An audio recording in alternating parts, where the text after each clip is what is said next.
Good afternoon, all. Welcome to the first ever BHPAA oral history discussion.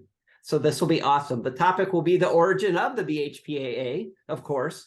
We'll do introductions in just a quick moment, but I do have the three founders of the BHPAA, Anna Marie Thatcher, Janet Brown, and Marnie Gold, to discuss the BHPAA origin and history. And also part of today's discussion is the current BHPAA president, Jenny Mae Donnell. Welcome to you all. Okay, I am Mark Mearsman. I'm the current BHP president and the BHPAA treasurer, and I will help orchestrate today's event. And if we could do introductions to include maybe years at the Playhouse, current job position, or activities you're involved in, where you live, or whatever else you want to give for your introduction, feel free. And I will turn it over to Anna Marie first. Well, I am a Black Hills Playhouse alum from 1968 through 1970. And I went there from Dakota Wesleyan University as a sophomore into my junior year. And there I met my future husband, Graham Thatcher.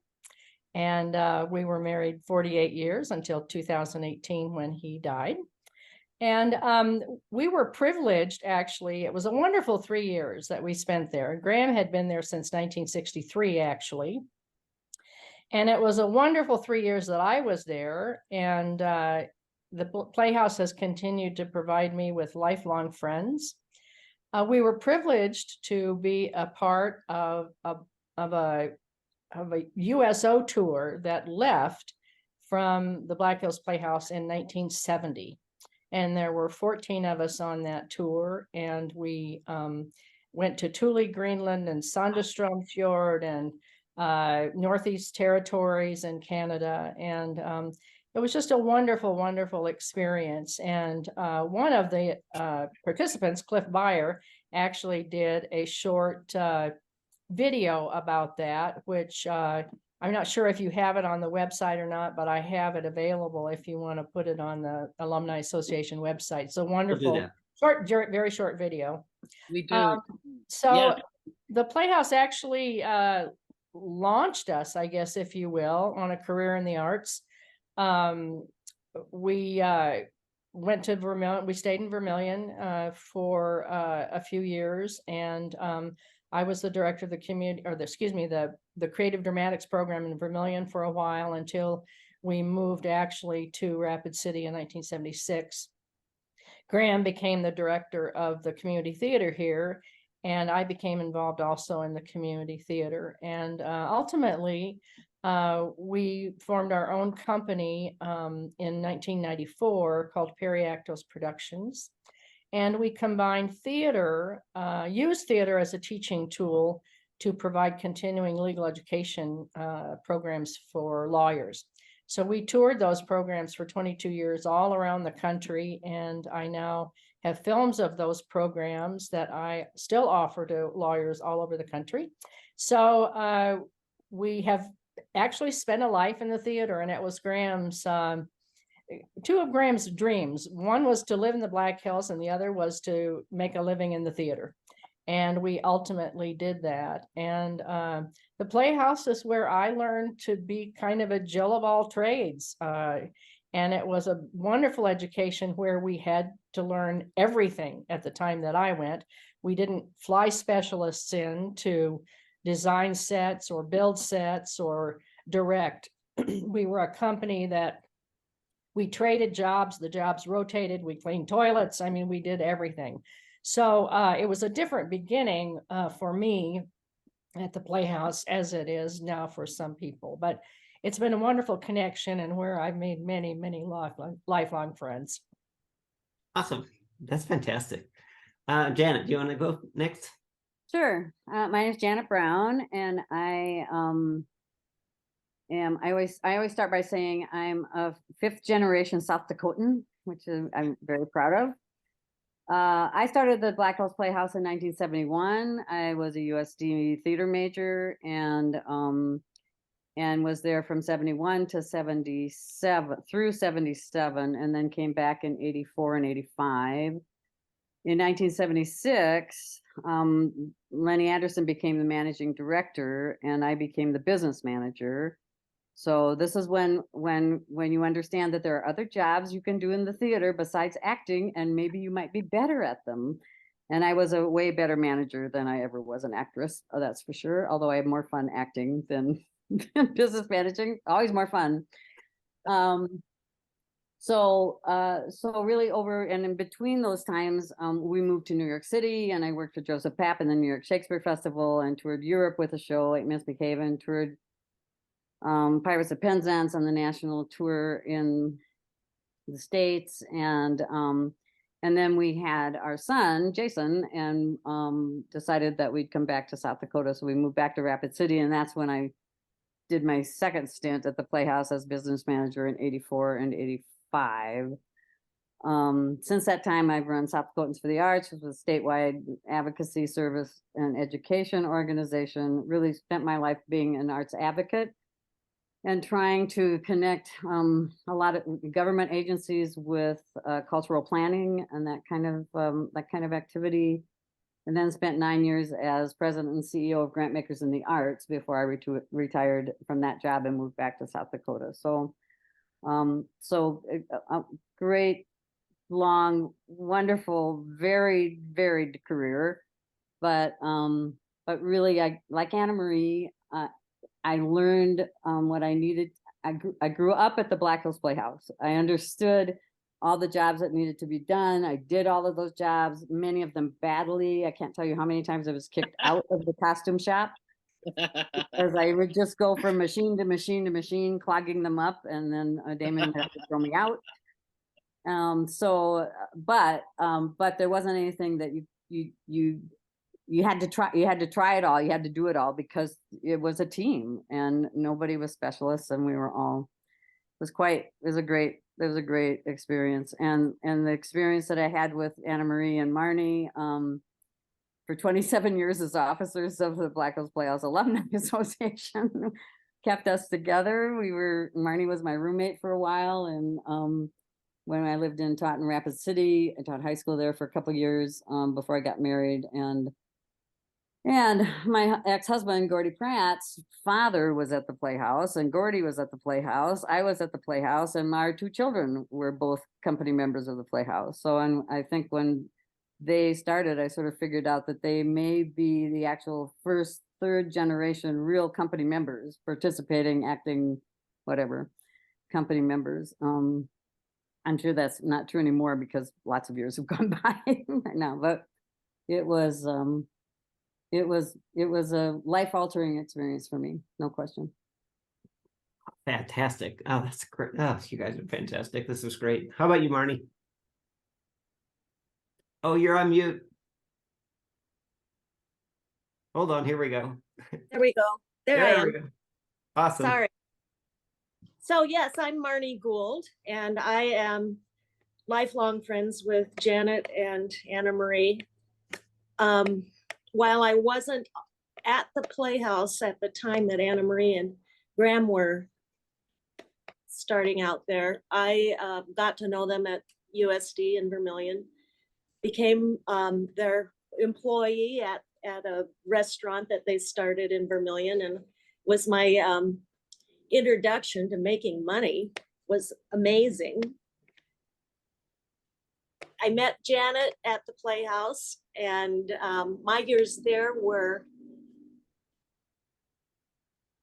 what was it, 1974 and 1977. Then I was back in the 2000s for several different years. So I like to say that my experiences were guided by Doc Lee, and then Lenny Anderson, and then Jan Swank and his wife Jill. So I've spanned quite a few years of multi-directorships at the Playhouse. Oh yeah.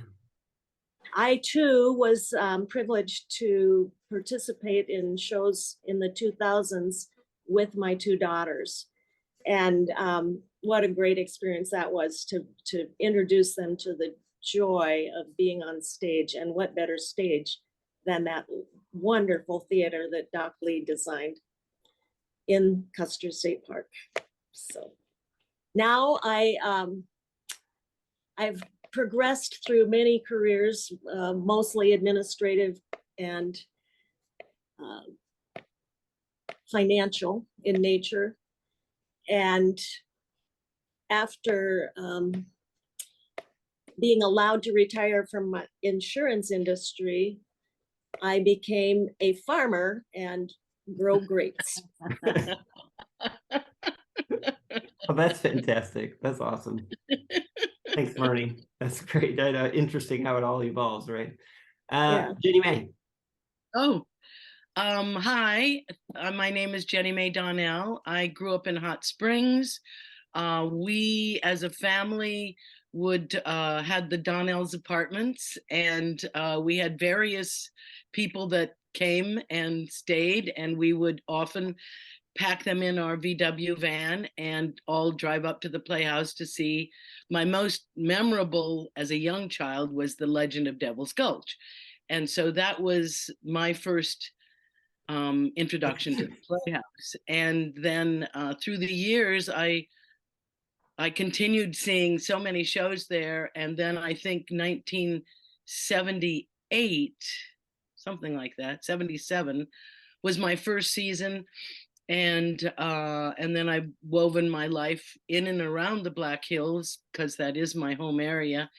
And the Black Hills Playhouse, I think maybe if my recordings are right, and I used to record them on the side of my makeup table, and I would just put the years down. And so without that makeup table to tell you when I came and went, I think I'm at about 17, but in and out, and that's with acting and directing. And anyway, and so now it has led to the presidency, which we're in the middle of recording. And actually what's happening in my life is I'm being honored at Chadron State College as a distinguished alumni, and this next year. And it will get me back to the Playhouse in the area again. So I'll get to see you soon, well, in October, Mark.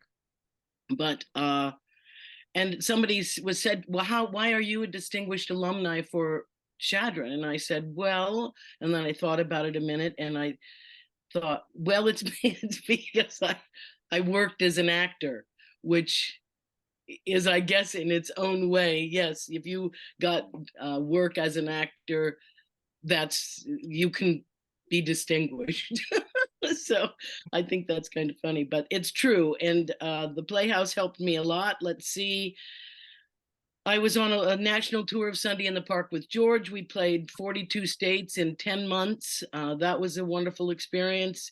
I've worked in apprenticeships at the National Theatre of Great Britain and the ENO, English, and in London. Menno and I have done London theater tours, many, and our last one was 33 plays in 21 days, which I put together. And anyway, from the beginning of the Black Hills Playhouse to now, it is still my great love, the theater.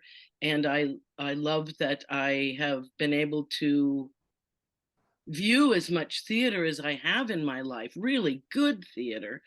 And I appreciate everybody that all the way along, all the Playhouse people, and you ladies in particular. It's going to be interesting, and I'm so glad that, Mark, this is something you've driven home about how this all came about, how the wonderful Black Hills Playhouse came about. So I thank you all, and I look forward to hearing your answers. Thank you for your time today. Thank you, Jenny Mae. Okay, brief for myself. Mark Mearsman, I was at the Playhouse from 87 to 93, did 3 different things. I was a master electrician for a couple summers. I did 3 or 4 summers of lighting design, just a couple where I was only out there for a week. And then I did a couple summers when I was at the University of Iowa where I built some stuff in the scene shop and did lighting design. And then my last summer, I was the production manager before I did a 23-year sojourn in the Air Force. But I always attribute my time at the Playhouse to being totally and completely formative for my life, both personally and professionally. The skills that you learn there learning to work with people under, stringent timelines, getting things done in a highly dynamic and ever-changing environment, kind of just for me helped set me up for doing whatever I ended up doing, whether it's other theater stuff or the Air Force. It really helped me out to learn how to manage really very well. So I always attribute that as, again, formative, along with my time at Augie. And as you may have read in the last newsletter, Wiley was instrumental on both counts for that, and really kind of set me up to for just how I have gone through the rest of my life. And of course, personally, I met my wife, and through her parents, Mare, and then the boys, who each spent a summer at the Playhouse. They're second, third, or fourth, or many numbers of people. They're still third generation, but not the first ones, certainly. So yeah, and I don't think, from my understanding, there are that many third generation folks out there. So there's only a handful, but once I got each of the boys out there a summer, I felt that my life was complete. So, so there you go. So I always make that joke, but and then to be part of the BHPAA, and then to have the opportunity to serve on the BHP board, and now as the president, which really another thing that made my life complete, I guess. But then, I've always said just recently that what I am getting out of being the BHP president, I am getting way more out of it than what I'm contributing, because all this stuff that we're doing that's with the BHPAA has just come out from just thinking about things differently as being the president. It's just connecting the dots and opportunities and putting these things together, and oral histories or panel discussions, or just all the stuff has come out of being president. So I am, again, getting way more out of being the president than what I'm contributing. But so that's where all this stems from. But it's a joy, and I look forward to the discussion we have today. So, having said that, thank you all for the introductions. Fantastic, great context to go through this set of questions and discussion points and understand how the BHPAA evolved. So we've got about 9 or 10 questions, and we've kind of attributed them to sort of a lead answerer, or somebody to sort of kick us off with the answer, but everybody can chime in, of course, to the discussion and the answers. So I'll start off with and ask Janet to lead, and I'll pair these two questions together because I think they're related, and it'll just make more sense, and I think it'll flow better. Can you please discuss or explain how the first attempt at forming the BHPAA happened or started, why it was formed, what was the purpose, and how it played out? Basically, what happened. And I guess the second part of that is discuss the early days of the BHPAA and its journey and evolution, which is maybe from that first attempt to the sort of the second or real attempt that really got traction. I know that's long and convoluted, but I think it's all just sort of, how did that journey start? Well, I could certainly address the first question, and then probably Anna Marie can address the second question because she was the leader. Okay.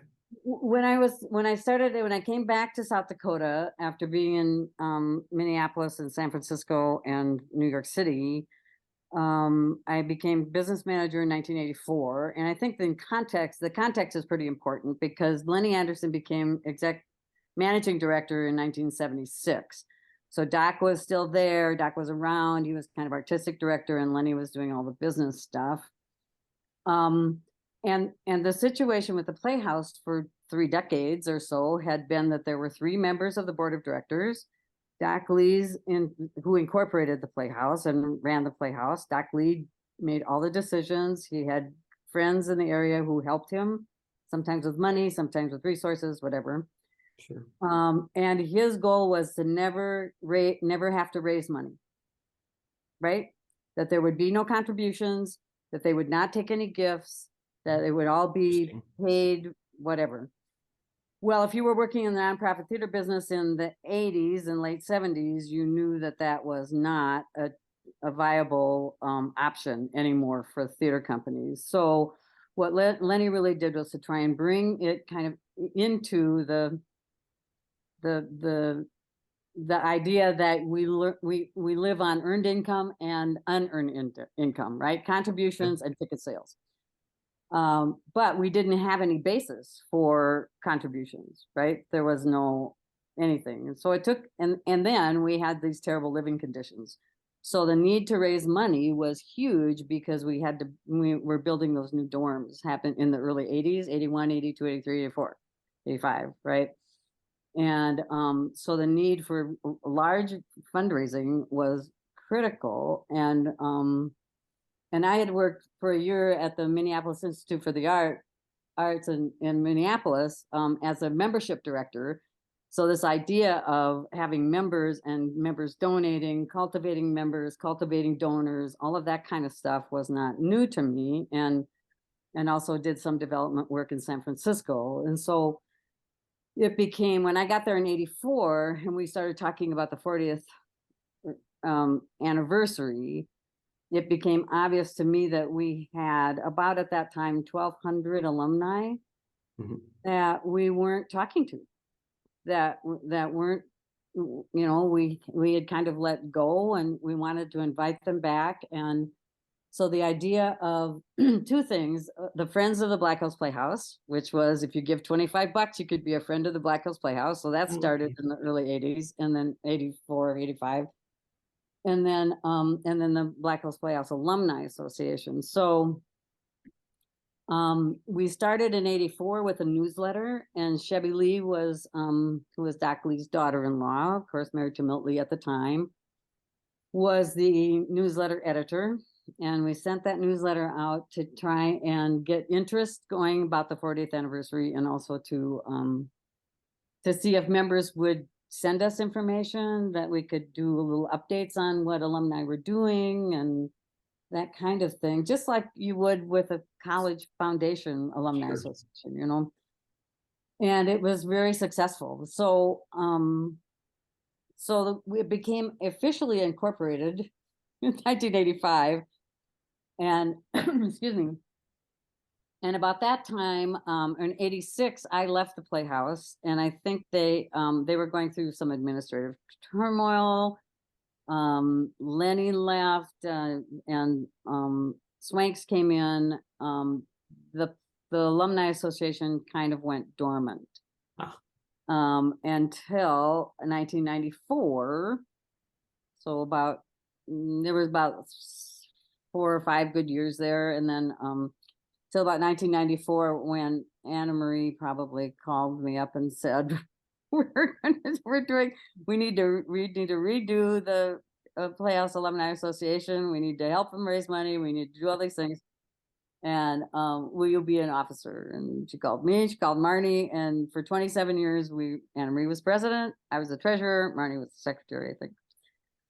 Is that right? Or Marnie, No, maybe you were treasurer. You were the vice president, and I was the treasurer. Yeah, secretary, whatever. Yeah, treasurer. Okay, that's good. So, so that's, you know, that, but the purpose of it was really to get this theater company more cohesive in terms of not in terms of involving the community that came to see shows, and also the community that came to as a member of the company, right? Which kept growing every year, more people, right? So Sure. So that was really it. And then in 94, then Anna Marie, you can probably talk about what were the kind of first projects and stuff, because I'm not so. I'd like Just that the first couple years in the 80s, was it really oriented around the newsletter and kind of just trying to get some things going? Is that accurate? Is that a kind of? Yeah, and to get people to come to the 40th anniversary. Okay, so those two things, and after that was that's right, accomplished, sorry, it went dormant again. Yes, and to build a database. I mean, the idea was we had no, of course, we believe this is before computers. Right. Database meant card files, right, with people's addresses on them.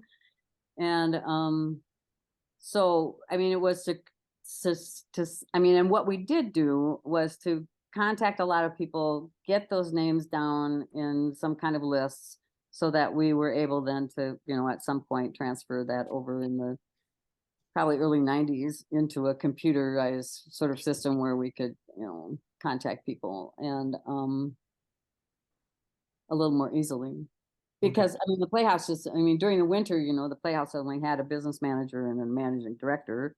Gotcha. Sometimes the business manager didn't work during the winter. So, and so it was, that kind of administrative stuff, you have to have more staff to take care of, really keep it up to date, but Gotcha. yeah. So I'd like to jump in here since I have to leave shortly and say that two things happened. The 1995 50th anniversary idea was really Anna Marie's piece of cake. And she got us together and we had to figure out how we were going to do this 50th anniversary.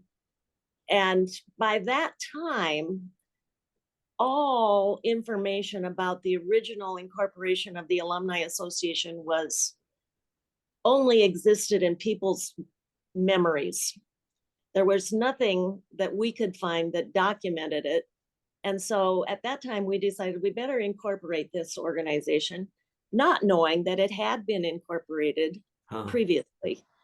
And it might have been simpler if we had known what it had been incorporated as, because we finally came to find out after the 50th anniversary was that the Alumni Association organized as the BHP Alumni Association.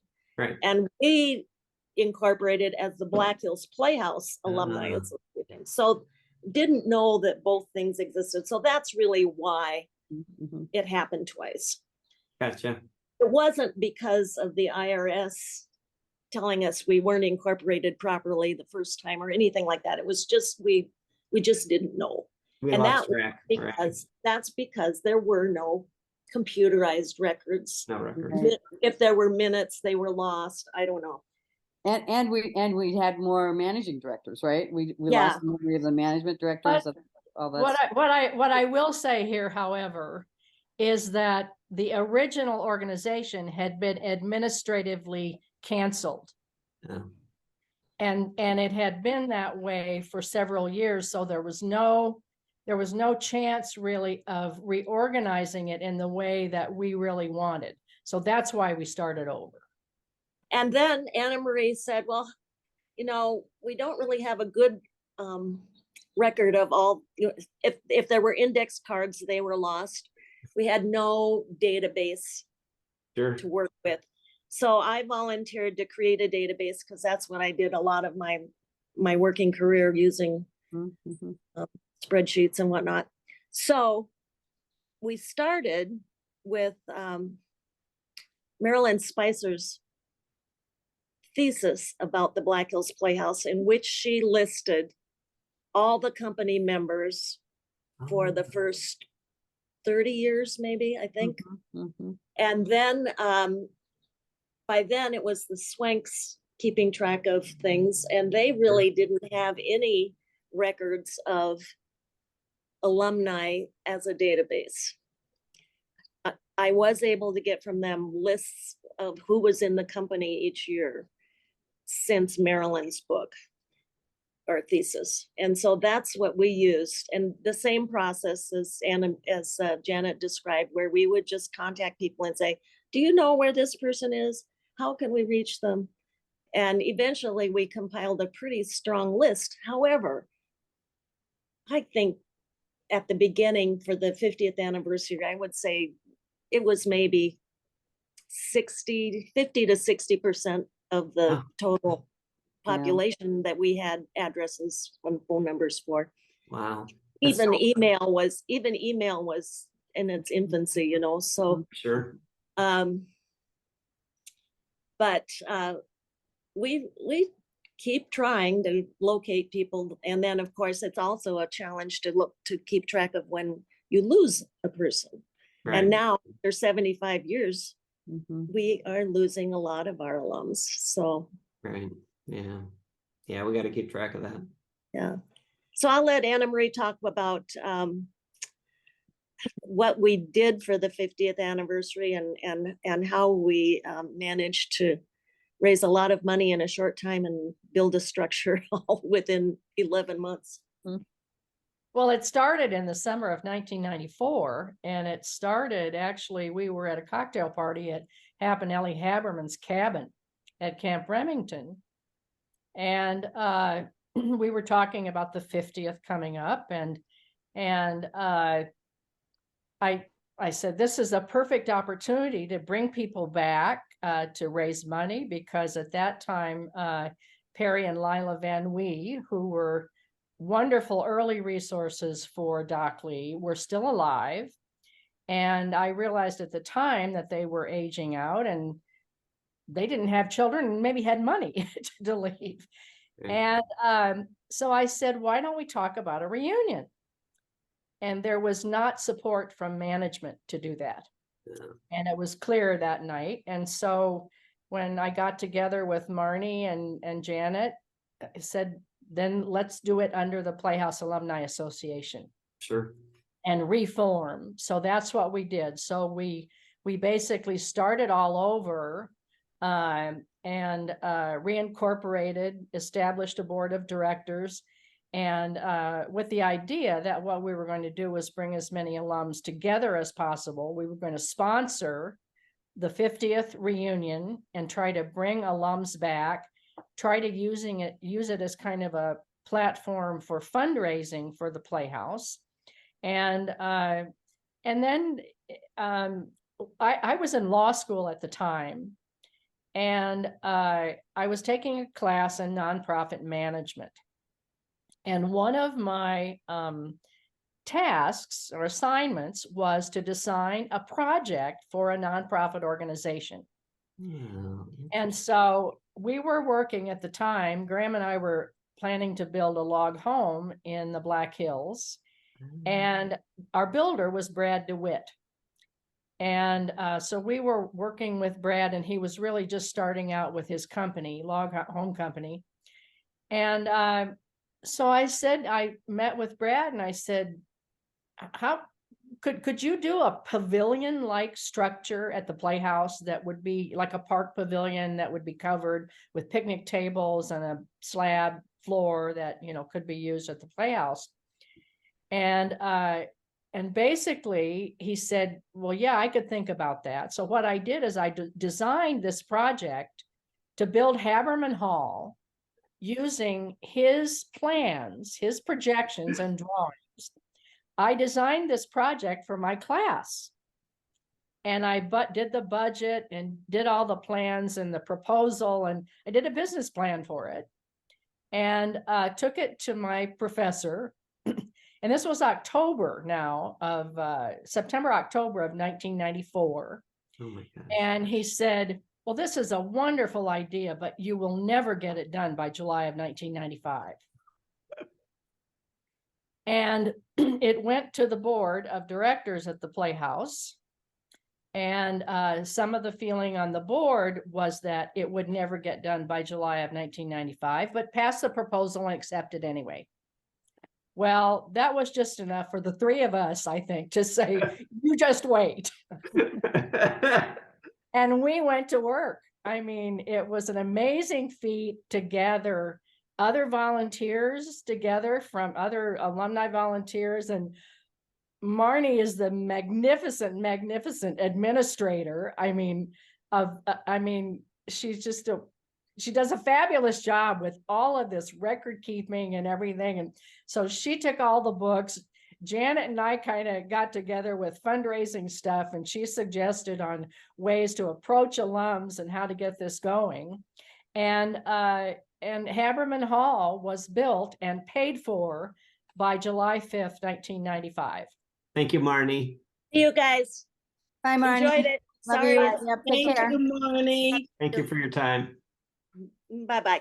Bye-bye. So Haberman Hall was built and paid for by the 50th reunion in 1995. In like 9 or 10 months. Yes. And our idea at the time when we were having these meetings in the summer of 94 was that, wouldn't it be great to honor the alums Mhm, of the Playhouse. mhm. Sure. Because, you know, without the Playhouse members, there was no Playhouse. Right. And our thought at the time was, wouldn't it be great if we could honor Hap and Ellie Haberman, Mhm, mhm. who were the oldest and also had been there the most summers as alums at the Playhouse. And that's how it became Haberman Hall, because we wanted to honor their contributions and now their memory through Haberman Hall, but to also pay tribute to all of the alums who have helped to build the Playhouse into what it has become, whether they're on stage, behind the scenes, donors, you know, you name it. And so that's how that became a reality. And we had, I don't know, I believe with everybody, it was over 250 people that attended that Alums. 50th. Mhm. Yeah. So, You know, okay. I think that the 50th too was the first. I mean, the Playhouse acknowledged that they had anniversaries, right? So Right. in the 35th anniversary, nothing special happened, but there was, you know, some acknowledgement of it. And the 40th was really about, it's been 40 years, but there wasn't a focus on alum. Sure. That this was a time for alums to come back, and it was just like, this is what we're going to celebrate, a little bit like the USD night at BHP, Sure. you know. Now On steroids, right?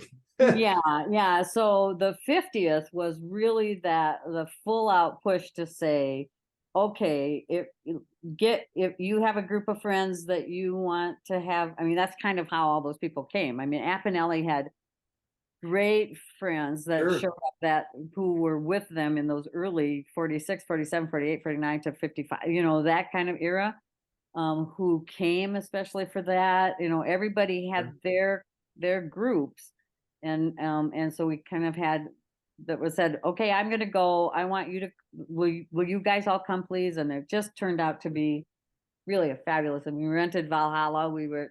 Which is a lovely place on Needles Highway, and Well, and really to incorporate and then we Janet, had the new hall. We had the new, you know, Haberman Hall. So Just real Really quick though, I see the total intersection and culmination of so many things, you know, getting it going for the 50th, the event, the fundraising, pulling alums together, you know, Right. for the first time that was cohesive and kind of holistic. Right. And specific purpose, i.e. the hall and honoring Hapinelli. I mean, that's a culmination or an intersection of like 4, 5, or 6 things that just turbocharged the whole, you know, bringing people together and made it so successful. And at the same time, then, you know, kind of in essence, we started out as, you know, let's get the BHPAA alumni AA back together, but then launched it for, you know, what it subsequently did. Very interesting. Yeah. well, Then and really focusing on Janet's idea that the alums are the major supporters of the Playhouse. right. I mean, in the long term, in the way that, you know, alumni associations Right. are of colleges and university, and that we needed to get in touch with those. We needed to keep in touch with those people, because I don't think there are very many people who will say they had a horrible experience at the Playhouse, or they didn't make any friends, or so Right. it was really important to cultivate and maintain that relationship. And that was Janet's pull on that, to really utilize the alums as being major supporters and donors. Right. And then, you know, and then after that success, Anna Marie, who cannot sit on her hands for 2 seconds, saw this as a great opportunity to every year Sure. find some kind of project Right. that we realized we could raise money, right? That we could raise some money to help with curtains, with whatever. I mean, we did all kinds of different Right. projects, and that continues, you know, even today. So I think Right. that's, and now we have the best of all worlds because we're digitized and we've got, Oh, you know, yeah. we can do this kind of thing, right? Which, Oh, I mean, yeah. technology has helped so much in all of It this. just makes it easier to reach out, involve, communicate. Mhm. Yeah, Yeah. pull things And, together. and like I think, that. and I think we, you know, currently on the last 10 or 12 years, so, we have an administration that sees the value in it also. All right. for the Playhouse managing director and artistic director. Not the bastard stepchild anymore, No, Or potentially. whatever. You said it. You said it, Mark. I didn't I know say it's on video, so Yeah. there you go. I understand. I mean, but Yeah. the Because- realization that there could be value. Yeah. But in light of those people that didn't want to take it on, it's because they already had more than enough to That's certainly do. true. I That is- mean, when you are out there One more doing thing. one more thing Yeah. Yeah. is No. Stuff. doing laundry, Right. Well, So and I think the current administration feels that also, that oh, they're, absolutely. they Yeah. just don't Yeah. have enough staff to staff the association. However, I will say in my 50 years of working with nonprofit organizations, anytime you have a partnership like this, there are power struggles. Yeah. I mean, when I was working for the American Conservatory Theater in San Francisco, they had a separate organization, separate nonprofit that raised their money. You don't think there were fights between the artistic board and the raising money board? Always. I mean, not fights, but there's just always whether it's personalities or whether it's time or whether it's you didn't communicate with me. I mean, anytime you have a partnership, you have some vulnerability of misunderstanding and discord. There's no question about it, right? Well, So and just to comment on that, I mean, the Alumni Association really, when we got started again in 95 and continued, was because there was not much support for the organization to do anything. And so really that's when the Alumni Association gained its strength. And I have to say that for me personally, the Alumni Association became very important because my dad was in the Air Force and we moved every 3 or 4 years. And so my friends, I didn't have childhood friends like a lot of people do who are raised in the same town and go to school. Lifelong childhood friends. Right? Lifelong childhood friends. Mhm. And so the two places where I gained my lifelong friends are Dakota Wesleyan University, where I graduated and began my association actually with the Playhouse, only because my voice teacher at Dakota Wesleyan University was Bill Bigger. And he was the music director in 1967 at the Black Hills Playhouse. Mhm. And when I was taking voice lessons, he said, you should apply to the Black Hills Playhouse. That's why I ended up at the Playhouse, was because of my association there. And then, so my lifelong friends also, when you live with people for 3 months in a year, that's, Mhm.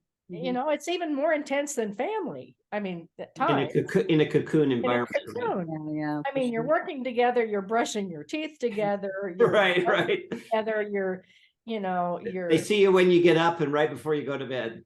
in your Right. worst and your best moments, actually. Exactly. That's right. And so it was very important for me to maintain contact with those people. And so that's why the Alumni Association and the whole idea of bringing people back for the 50th, because by then it had been, from 78 to 95, it had been 30 whatever years since I'd been at the Playhouse.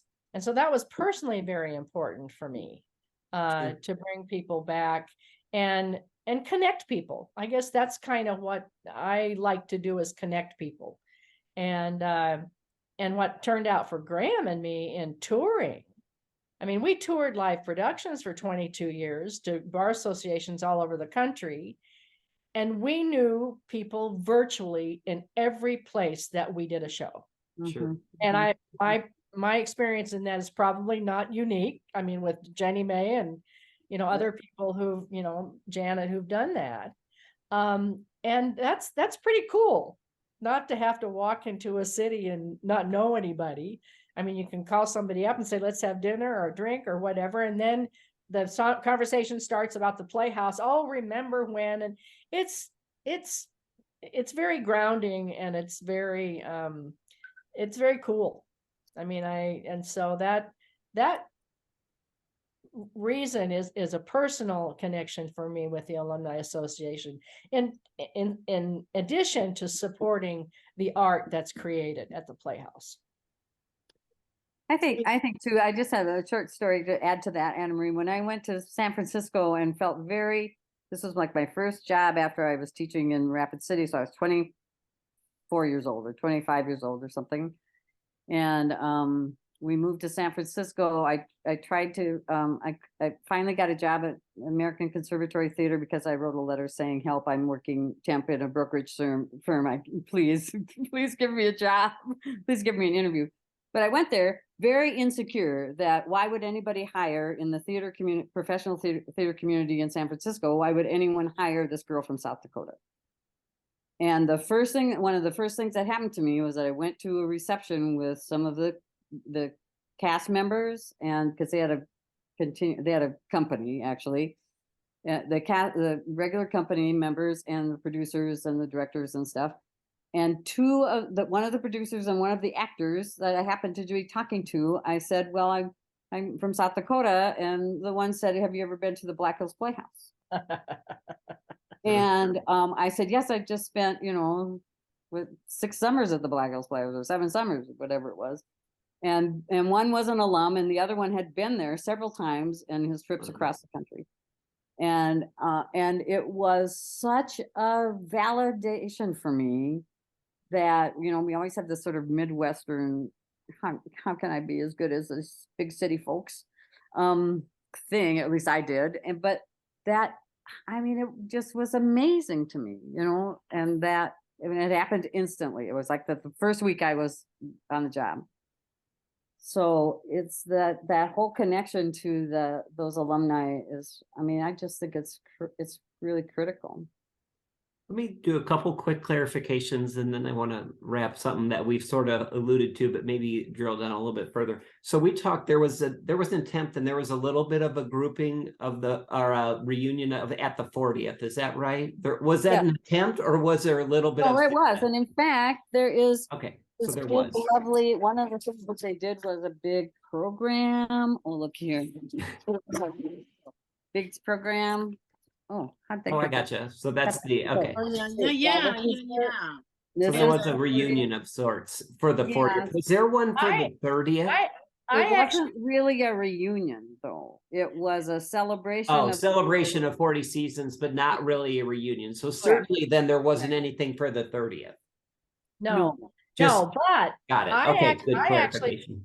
I actually found records when we were doing the update on the history that I was the treasurer of the Alumni Association in early 80s.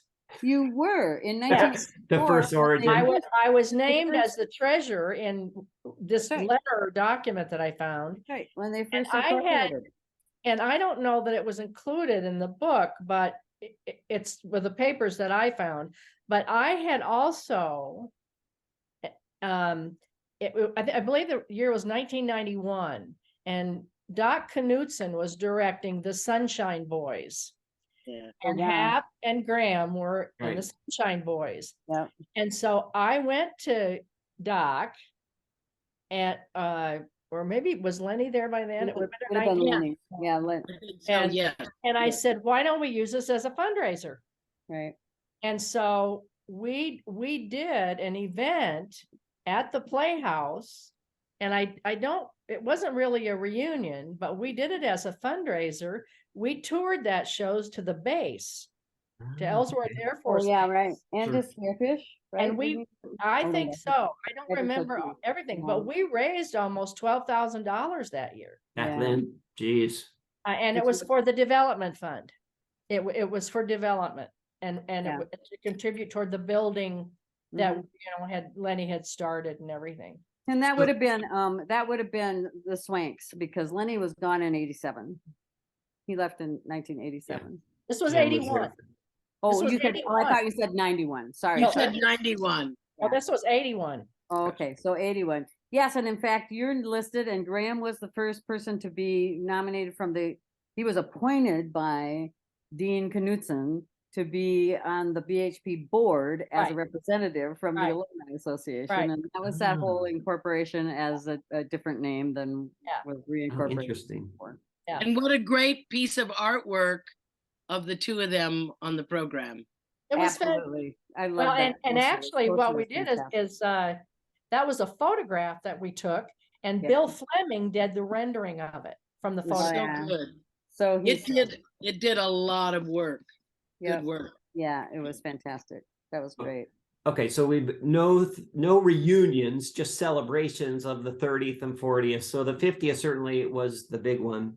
You know, where it really again culminated. So so specifically for the 50th, and I guess you could and have Hall and you extrapolate forward if you want. But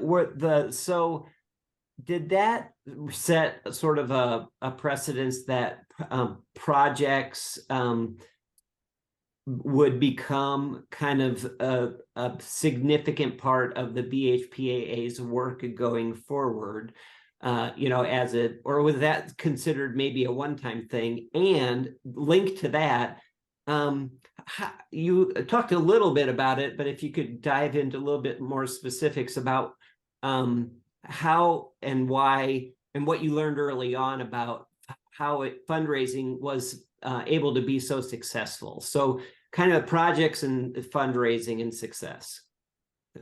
Does that topic make sense? There's no question in my mind that that most fundraisers fail because they don't have a good project that they're raising money for. Okay. So Got to be a good project.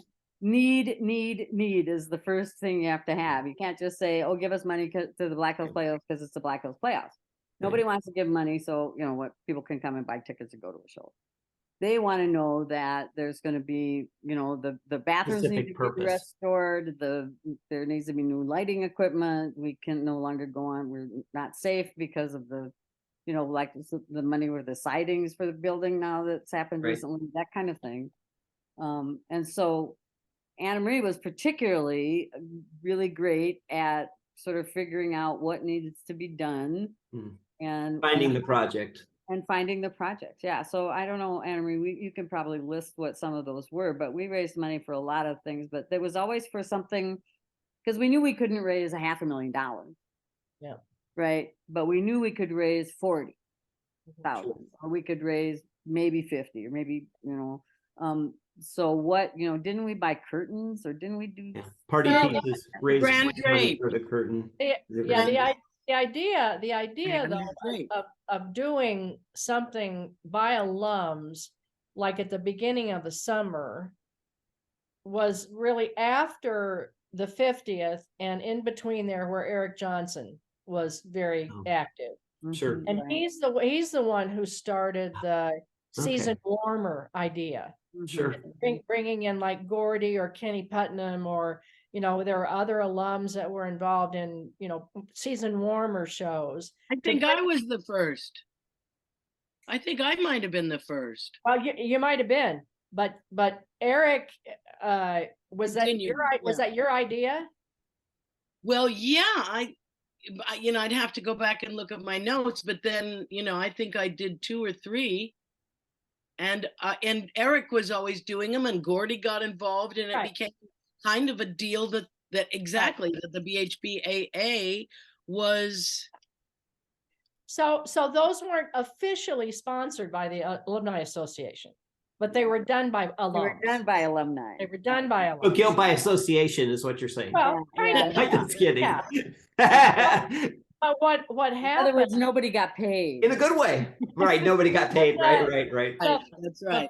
The first biggie really after the 50th, and then it would have been the 60th, because we did a reunion during for the 60th. Right. And then the next big thing, the next big challenge for the Alumni Association and the Playhouse was retaining the lease in the park. Back to the park. Because it started that whole situation that Governor Rounds wanted not to renew the lease. And so that's when the Alumni Association, I mean, we really stepped in and said, well, this can't happen. You know, that we lose the lease in the park. And it was a situation where, you know, if the park had said, we want to use that land for something else and we'll give you 3 years, to relocate. I mean, that would have been a reasonable thing. Sure. But what happened is he came in and said, no, you're out next summer. So that started a whole period of, a few summers of turmoil for the Playhouse. Right. What years were those horrible I'm years? trying to think, because I think Linda came in 2009. 2007, 8, because I know it's right when I left the state, and unfortunately, we hired I a think wrong it was person. 2006, 2007, and 2008. And Yeah. Bruce Halverson came in first. Yeah. Right, Yep. And then there were 2 summers with Michael Burgraff. right. Burgraff was first, and then it was Halverson. Right. Right. And I think Linda came in in 2009, or her first summer might have been 2010. I don't Yeah, remember could be. exactly. Yeah, One of those exactly. two. Right. But And what happened? Bruce really raised the money at that point they needed to do the sewer project, right? That was a Right big there. deal. So there were a whole bunch of things that needed to be done, Right. Yeah, To make it livable. improvements that had not been done. yeah. And so the lease really wasn't, the contract wasn't met with the maintenance. And so before they could even really consider, certain things had to be done, and improvements and the sewer system and all those things had to be dealt with, but the Playhouse needed money to do it. And so that's when the Alumni Association stepped up. I mean, we contacted alums, we did phone calls, we did mailings, we did calls to speak in the legislature. I mean, we really got motivated to say, we got to keep this place. Mhm, And mhm. so the Alumni Association alone raised about $100,000 from alums and friends to contribute to that effort to do the improvements that needed to be done to keep the lease. And ultimately what happened was that we had a lot of people speaking at the legislature, and there were legislators that supported the Playhouse. And so ultimately they said, okay, we will renew the lease with certain conditions being met. And one of them, that 5% a year had to be spent on maintenance. So that's how that came about. And that's hopefully being redone now. I think Linda's got enough stats, hopefully. I mean, it's Right. just And ridiculous. now I think they're revisiting that. Right. Thank God. So, and it was a 10-year lease at the time. So yeah, I'm assuming that they've dealt with that. Yeah. But We're working it. the Alumni Association was extremely instrumental in that because of the alums. Yeah. It's like my university's going to close. What are we going to do? Right. And we didn't have at the time really concrete, long-term consistent leadership at the Playhouse, right? So so we were in this, I mean, somebody who is more experienced than the fellow we hired when Jan Swank left, Right. who had more political experience, could have maybe nipped this in the bud, but there was just nobody there to do that, to have that kind of leadership. and So we had to do it the hard way. One of the issues, which, Graham had always said, we expect one person to come in and be able to do it all. Right. Mhm. The No, that's artistic right. director, be the business manager, Right. take care of the grounds, do all those things. And It doesn't work like that. and it No. doesn't work like that. And what happened, I mean, Lenny was a better business manager than he was an artistic director. Right. Dan was a better artistic director than he was a manager. Right. That doesn't mean anybody's wrong but it's like nobody can do everything. That's just what your strengths are, and you can't do And so everything. what's happened now with the management structure is exactly what Graham said 40 years ago the Playhouse needed. Sure. That there's a different focus by people on in the management areas. And so each area is stronger because of that. The artistic direction is strong, the business management, fundraising is strong, the grounds have been addressed, and you know, so that's, And it's taken 77 And it's taken. years. Yeah, 70, That's 70 right. plus years. Right. Jeez But you have to, Louise. but also have to remember that I think the first, you know, until Doc Lee passed away in 1976 or whenever that was, so that's 30 years. It was Yeah. kind of in a little vault. yeah, It lived in this little cocoon. Yeah. Of not the real world, right? Of, Right. you know, Not the real world. There you and, go. and then after that, you had it always astonished me that the people at the Custer State Park and the state government were always like, well, we don't, and even people who run bus tours, we can't really count on you because you're a theater group, and are you going to be there next year? It's like, we're freaking 60 years old. We've been here 50 Right. years, 40 years, and Of you're course we're saying going to be to us, here. you know, you don't think we're know- worthy of being invested in, you know, I Right. mean, it used to make you know, We- not, we not, might not be not here only the next that, year. not only that, the Black Hills Playhouse is one of the longest running theaters in the United States. yeah, Oh, yeah. for Let alone South Dakota. continuously running. No, that's Continuously running. absolutely true. Yeah, And it could absolutely be the longest running summer theater in America. You're right. It's probably Without- single digits, like you can count on one hand, if not the top. Right. right. Yeah, I mean, Right. some of them have closed down for the one summer here, 2 summers there, or whatever, during the war, whatever, you know, but Yeah. Playhouse. And everybody closed for COVID. So Well, and yeah, COVID didn't help a lot of No. theaters, you know. okay. Okay, sorry. So I'm circling on back to topic the list still? of What's questions happening? because you know what? We've covered so many of them naturally, but that's Yeah. great. Let me But ask the- one. Let me ask one. Did you have something, Jenny Mae? I just wanted to say before we conclude, when we do Oh. conclude, We is got more to go. the future. What are your thoughts about the future? Let's do I the have lots of future thoughts about the in a little bit, but let's talk one last question about the earliers. Was there anything early on that you had wanted to do or thought about, but either couldn't or didn't or never came about? I mean, we kind of talked about everything, and all of it's kind of, you know, resulted in things, project reunions, fundraising, and all that. But are there any other ideas or things that you thought early on that have never really just ever been able to be done? Or or did, you know, all the things we've talked about were really all the things on the to-do list? I guess I would chime in and say no. I mean, I think we really have done what we intended to do. And to go back to the project idea, we started in 2012. And so this was after things settled down with Linda and that team at the helm of the Playhouse. And the Playhouse kind of got back on an even keel with new management. She was writing grants. I mean, buildings were being replaced. So things were kind of starting to settle down. So you could look at, you know, the hierarchy of needs, if you will. Sure, That right. once we knew that the Playhouse was going to stay, then you start looking at other things that need to be done. And one of the things was a new grand drape. Right. And so I came in because Graham and I had toured a show called A Couple of Laggards. And so I took the idea to the Alumni Association to produce it. And we did that show in 2000. No, excuse me.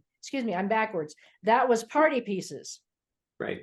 And I presented the idea to Damon Krall because he had always sung this Noel Coward song called I've Been to a Marvelous Party. And I said, that would be a wonderful theme for a show. And let's bring alums back to raise money for the Grand Drape.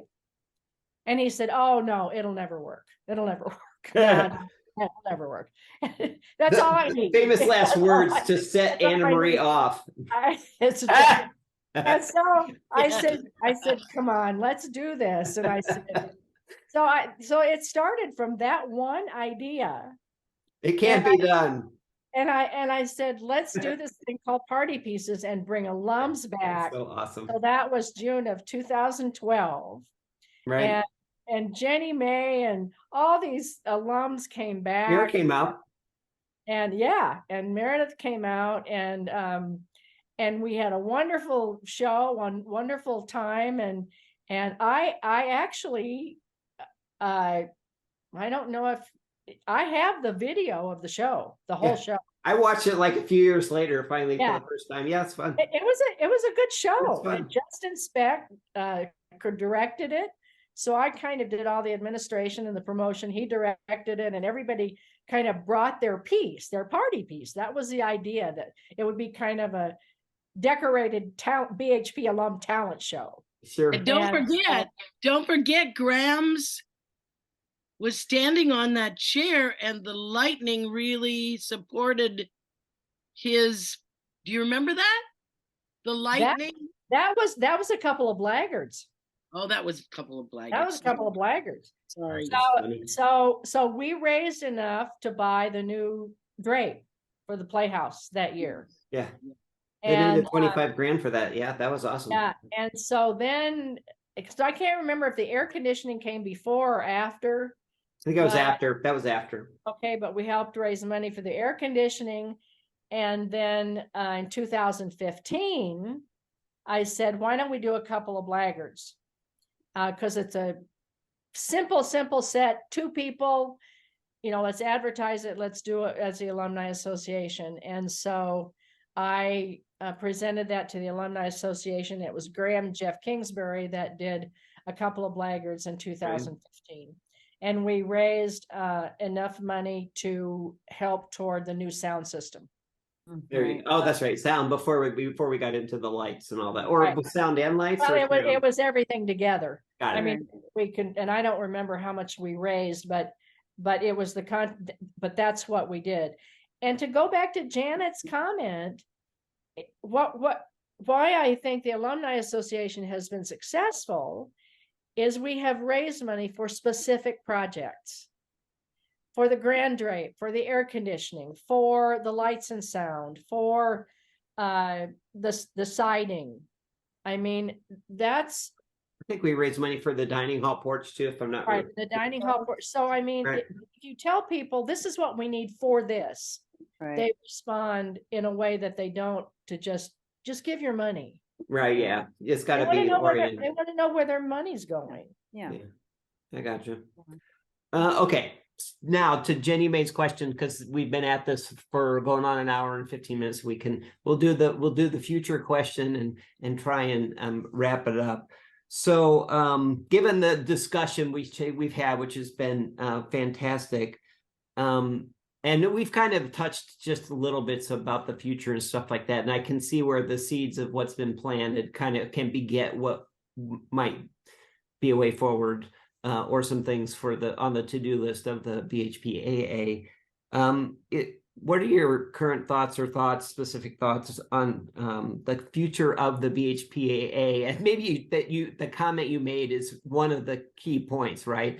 Finding those specific projects to orient fundraising and efforts towards, but and even what we talked about at the beginning with doing these things virtually out of COVID on Zoom and connecting alums like we may not have been able to do before very easily, or at sitting in your house, talking to the computer and whoever else. I mean, I see sort of things like that, but what are your thoughts on the future, given sort of my rambling introduction to this question or topic? Sorry. Oh my gosh. I think a couple of things. I'd like to address a couple of things. One is that what arts organizations have to understand today is that they are all internet computer organizations. They're all IT organizations. They are no longer the pattern for the future. So, listen to me, I'm in my teaching voice. Sorry.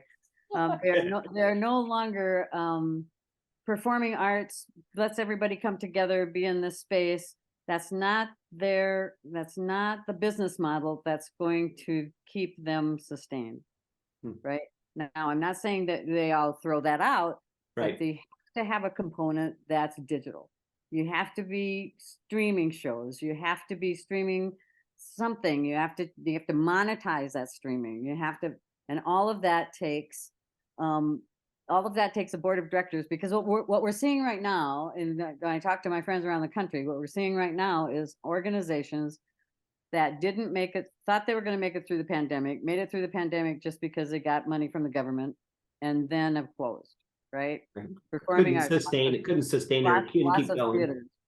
Or, and mostly it's because they didn't, right at the beginning, say, we're going to figure out how to use technology.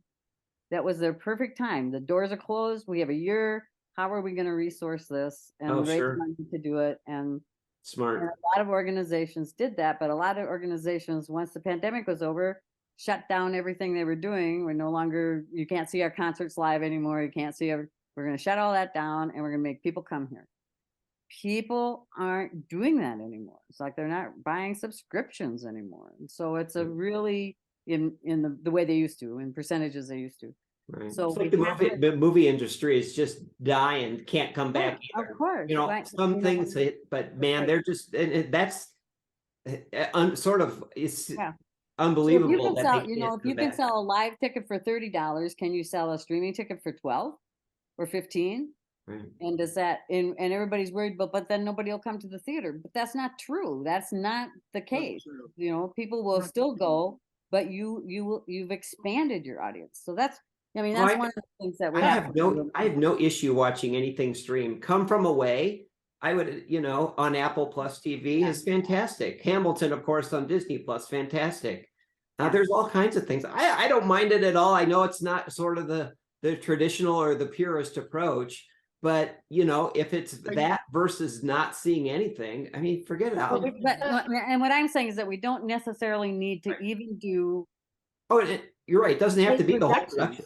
Doesn't have to be the production. It could Right. be interviews with actors. It could be interviews with the director.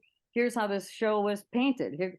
But you have to have resources that develop those programs and create those programs. But the audiences, what we know is audiences have always loved that. I've Yeah. always wanted to know what goes on backstage. I don't understand right. how sets can be painted like that. I don't, they like that kind of inside stuff. Who And doesn't like the origin story stuff? That Yeah, people willing eat to that pay for up. Yeah. So that's one topic. Then I'm not saying the Black House Playhouse needs to Great switch into topic. something Right, different, right. but they need to think about the How to sustainability build in or incorporate digital. You're right. Yeah.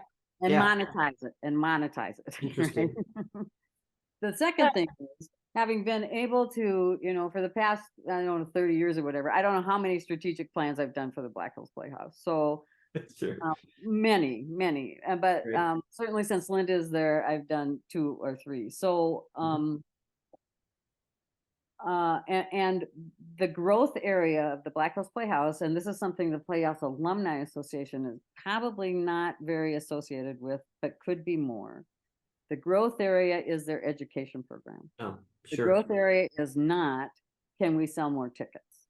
Right. If you have a limited number of tickets, you're in a limited space, you're in the Custer State Park and whatever, all of those things that keep us from, making more money. We can't charge $100 a ticket, so the growth area is in their education program, which is a 12-month program all year round. They have offices in the falls. I mean, we should be more supportive of that program and its ability to create. I mean, I started that program, and it was just frightening, isn't it, Emery? It's just frightening. It's just like, oh yeah, I started that program. Well, I did. I forgot. Right. I started that program so we could stop bringing in Missoula Children's Theater into the state of South Dakota. That we had graduates, we had actors, we had people here who could tour. It hasn't grown the way it should have grown, primarily because it was also the Black House Playhouse, running the Black House Playhouse. I mean, there just weren't the resources and administrative help to do it. But they've moved into, they're in a really kind of precarious position, but really one of opportunity at the moment, because Deb, who runs the education program, has set some real standards, Right. especially working with people with disabilities and institutions that could be that need to be expanded upon and needs to be institutionalized, because Because That's education is 12 months versus 3 months. well, And our cutting edge, really. Right. and our cutting edge. Some of the stuff that she's doing is Yeah. absolutely No, cutting no limitations, right? No, I mean, you could have 30 You can do companies. anything. Yeah. It's just a matter of resources and booking and Sure. administrative support, right? An idea generation. That's it. And being able to pay people, because one of the Right. big Oh, right. problems we have is you don't get paid enough. So how can you keep actors, Yeah. coming Yeah. back year after year if in fact they can't make a living wage, right? Yeah, So, you got to make a living wage, you're right? yeah, so that's an issue too. But that's really where the growth area is, Interesting. to me. And I think, but I think what's going on with the Playhouse itself, I mean, what the shows that they've been doing, that they're sort of focused on, like all the rest of the country, on equity and multicultural kinds of experiences and That's the future. Native American focus. All of that is critical for them to do. I mean, that's following the path of what sister organizations are doing, and so that's really Not leverage the local area. Yeah. I would like to say that the BHP reaching out and grabbing Larissa Fast Horse and going the whole Lakota, that whole route, it's been congratulations. That's huge. A total coup. Jeez. Yeah, I mean, and this is not easy for an organization that is 99.9% white, run by white people, Right. and doing plays written by white people. Right. But they've taken that leap. They have, they're trusted in those communities because of the people they've chosen to work with, and how they've handled it, which is really a really great compliment, I think. I think 120 kids auditioned for. They went in and they expect 120 Lakota kids auditioned for. What was it, Mark? I don't remember the number. Anyway, I mean, and that's when they really got my attention. Yeah. That those kids were auditioning. Yeah, Right. 20 Lakota, that's huge. It's huge. Yeah, it's huge. That's breaking all sorts of barriers that. Oh yeah. Yeah, I just have a couple of things, and I agree about the show, with Larissa Fast Horse, and the particular challenge, of course, in the Lakota community is there is not a theater tradition per se, in the way that there's not a theater tradition per se in the Black community. And so it really means a conversation in those communities to find out how to reach communities and how best to involve them, and how to work with them. The first thing I would say about theaters and streaming is that they need to understand the medium. Yes, right. It is a television medium. That's right. And there were so many poor things done by theaters during COVID on Zoom. Right.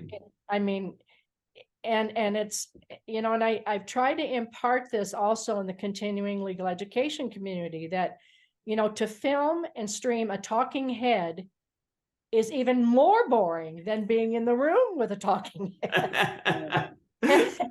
And so the theater communities need to think about how best to adapt their art form to this new delivery format. Right. And that everybody needs to have, you have an artistic director, you have a managing director, and you need a video director. And a video director.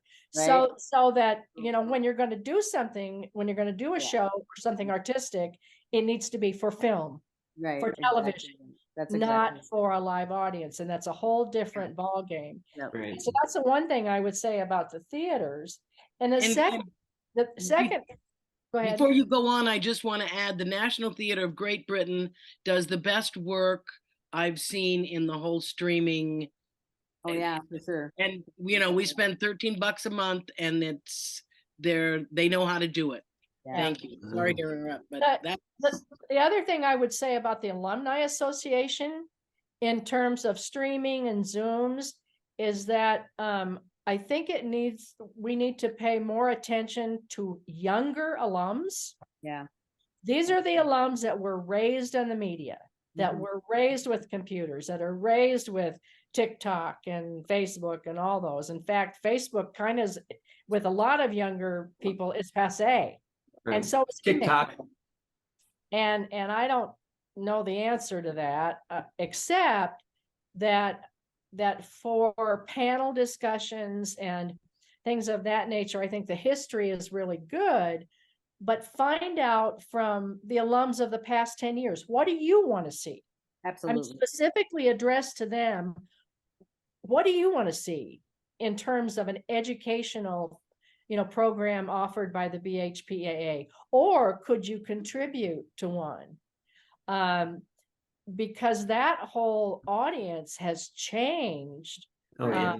so much for the Alumni Association as well. And of course, their association with the Playhouse has also been very different. When you're at the Playhouse 2 or 3 weeks is not the same as being there for 3 months. Exactly. Right. And the so industry finding- has changed. So, I mean, the you talk industry to has some, changed, you right. talk to somebody who got into the industry 40 years ago, and here's how they got Yeah. into it. Yeah. Who cares? Yeah. It is a completely different deal. It's like I was just shocked when I heard, because I didn't know this, on the one workshop that we did with actors who had been in film and TV, Oh, yeah. that most commercials are not, you don't have to be a member of SAG anymore. Yeah. Right. So the They're all young girl who was non-union work. the young girl who was on that, who was doing in Yeah. that stream of jobs, I mean, she was the one who's saying, this is how I don't know if I'm going to join the union, because you don't have to join the union Don't have to, anymore. yeah. Well, that would be a shock to somebody who, has been in Yeah. the business for a long time.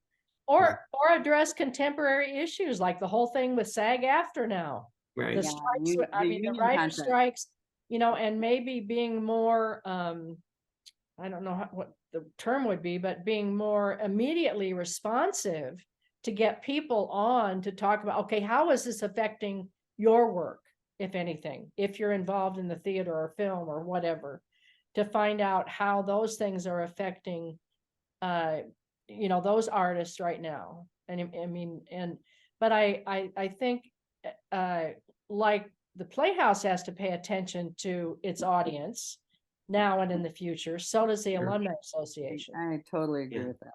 I mean, and I think these are the kind of things where you say, I mean, I'm hoping that this is just an archival piece. It's nice to have as an archival piece, and you can put it on the website and they can go look at it if they want to.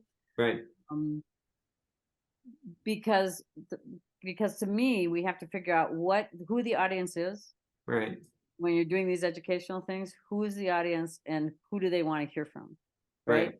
So it would even be, worth our while to, if we could raise a little money, or we had a little money to pay people who weren't alumni to come and do a workshop for alumni.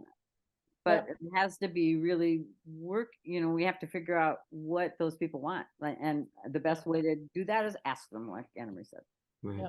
Send out a survey Well, to everybody who's a huge portion of the alumni populace is oriented in education, right? Who are working with these young kids today, not whatever. I think we do have, and that's what I, just came out of this discussion about sort of, what did I write down? Oh, young, education, and digital, right? That triangle, right? Of a future. And we may have, I suspect we could or should have the resources because of all of the educational people out there in the, because the Playhouse, with the summer is just so linked, to the educational format, those resources, or at least certainly at a minimum, the springboard to the resources, if not the direct resources, are out there in their population, because they're dealing with these kids, teenagers, and, early 20s every day. The other thing I think in terms of alums is maybe bringing, people together how have you used your Black Hills Playhouse experience? It may be in the theater, it may not be in the theater, or how have you created a life in the theater that's totally unique, that you're not on Broadway, but you've been a part of a community theater, or you're now consulting, or, I mean, there's just this whole variety of, like, looking at Janet. I mean, she's had a whole life in management and consulting. But the roots were in the Playhouse experience. And so I'm assuming that there are younger alums too that, they're doing stuff. And I think about Eric, the theater entrepreneur, I guess, is my thought about I think about my friend T. Michael Rambo in the Twin Cities, who, my gosh, he does tons of stuff, some of which is theater, some of which is music, some of which is teaching. So, and that's the way Eric kind of put a life in the arts together. Well, and that's really that's sort of like the artist as independent contractor, Right. the artist as entrepreneur. Yep. Is really, I mean, that's sort of one topic. And then there are, what are the other jobs that you can do with the training that you have? Yeah. Yeah. And Jason, my son Jason, who has a lighting degree from Wayne State, right? Master's degree from Wayne State. The best job he had was being a lighting supervisor at Universal Studios in Orlando. Right. Right. And it was like, what, really? Not he, and yet, and this is one of my beefs with education, and yet education is still trying to turn out theater lighting designers. Yeah. Right. Well, 12 of them have jobs on Broadway or actors for Broadway. Exactly. Right. Well, Right. I'll When tell in you, fact, the there's a whole extreme other world out version, there. Huh? the extreme version for me is me, because I'll tell you what made my success in the Air Force was what I learned, in the years between Augustana and when I finished at the Playhouse. Mhm. Those set me up for the success directly and attributed without any, question whatsoever. Well, Those skills translated to Yeah. management and leading and being able to make things happen, get things done, get things accomplished, working with people, building a team. And that's just where it came from. And it totally extrapolated to what I did. It was the foundation that I drew on. And I think about This was. two friends who are examples, Polly Penny, Mhm. who was at the Playhouse, the 68, those years. And she graduated with a theater degree, and she ended up being the facilities manager for Arizona State University. Yeah. She's the one Skills to totally extrapolate are she's totally the one who valued. handed the keys to the NFL for the Super Bowl. Yeah, Literally. right, exactly. And the right, second one is Ann Krilanovich right. in San Francisco, who she's an insurance broker. And she said, I go in with the same stuff that everybody else does when I pitch, my thing. But she said, I got a better show. That's exactly right. And so I've done that, got the I think, t-shirt and the hat, getting those kinds of Okay. stories from other people to talk about that. No, And I totally agree. And I think that would be an interesting Zoom for I agree. people to attend. So Very interesting. I'm serving on the the Fine Arts Department Advisory Committee for USD, and the dean is trying to sort of figure out what new programs they need to look at, what new degrees they need to look at, what the future is. And it's so difficult because we are so trapped. And I mean, we teach theater the same way they taught theater 100 years ago. Yep. The light, now we have dancing lights and automated stages, right? they teach teachers the same way. But everybody teaches the same thing, and this is how and it's. But there are programs that are looking at, like designers in a more holistic way in a community, right? They're far between, few and far between, but there are those kinds of things. And that's, I mean, to me, it's to say there are the other, it's a little bit like, why don't we have no arts management program in South Dakota, right? A little program at state. I don't know that it's a certificate program. I don't think it's a degree program. No master's programs. And yet every time we get together, the real lack here is good, experienced, knowledgeable managers. Right. To pull it all together. Are we putting out managers? Because, you just can't. If you're a visual artist, maybe you don't need a manager, but if you're a theater company, you You need do. somebody who can do your books. You're working with Bruce Kelly on that? Is that who Yeah. you're working with? Yeah. Yeah. Bruce is fantastic. Jeez Yeah, Louise. Yeah, great. Yeah. Uh, Okay, so, all right. no, great. Hey, No so, one's gonna okay. listen to So this. It's 8 hours long now. I know, no, we're at an hour and a half. So is there, okay, we'll cut to the chase because we've really covered the gamut of everything and it just sort of happened organically and naturally. And that's the best way these things happen, right? The conversation just flows and we just happen to, other than a couple specific questions, just to cover some bases, we covered everything and it was fantastic. But is there any final thoughts, I guess, to kind of help wrap things up from all y'all? Any final thoughts? Mine is to say thank you to this trio. I know I'm so happy the way it worked out. You guys, it's just great insight. And even and future forward looking as well. I mean, great ideas, good conversation. And I didn't think I realized, and now I understand, really the culmination was everything that happened around that time, around the 50th, and it all sprung from there. It wasn't because I had written my questions like evolution, and it really wasn't. It kind of was a big bang right around the 95th or the 95 and the 50th, and then from there it just launched. Wait a minute. It's very interesting. Really has to do with Anna Marie taking that class. I know, right? Yeah, The project, the That's Haberman project, really the Haberman project. cause and effect. Where was the class? Where was it again? It was at Hamlin University. Hampton? Law school, right? Hamlin School of Law. The at nonprofit class. Hamlin University.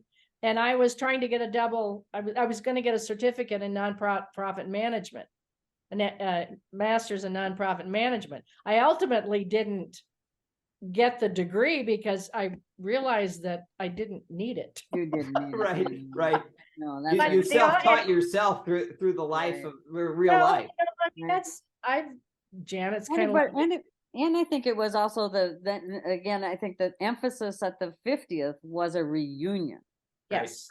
Not a celebration of, Doc Lee's wonderful adventure or, it was a reunion of alumni. So that focus, it's just. But I I have to say the success of all that was a really good team. Right. It's I always mean, teamwork. Marty Of and course. Janet and I worked really, really well together.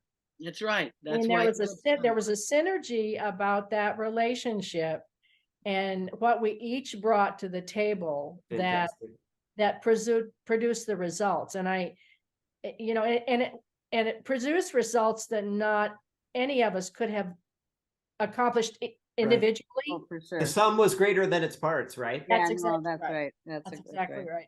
Oh, that's fantastic. Yeah. So that was the biggest takeaway. And I think that's a big takeaway for everybody to understand really how it culminated and launched at that point in time. Right. Well, Bill, I'll wrap it up then. Jenny Mae, Anna Marie, Janet, and Marnie, who left us a little earlier ago. Thank you. Great discussion today. Good stories, good origin and some lessons learned and the context with which to go forward, and some good advice. I appreciate that and I appreciate your time. And we'll get this packaged up and some credits and whatnot and get it out there on YouTube as quickly as we can. Well, thank you to Mark and Jenny Mae and everybody else for carrying on. Yes, for carrying on. That's exactly right. Bless your heart. Yeah, Jenny Mae, we're having a great time. We're doing good things, but it's all built on the the history and just building on that and going forward. So it's good. Oh, that's great. That's great. Well, thanks so much. It was great Thank you fun. all. Thank you very much. Take care, you guys. Bye. Take care. Take care. Bye-bye. Thank you.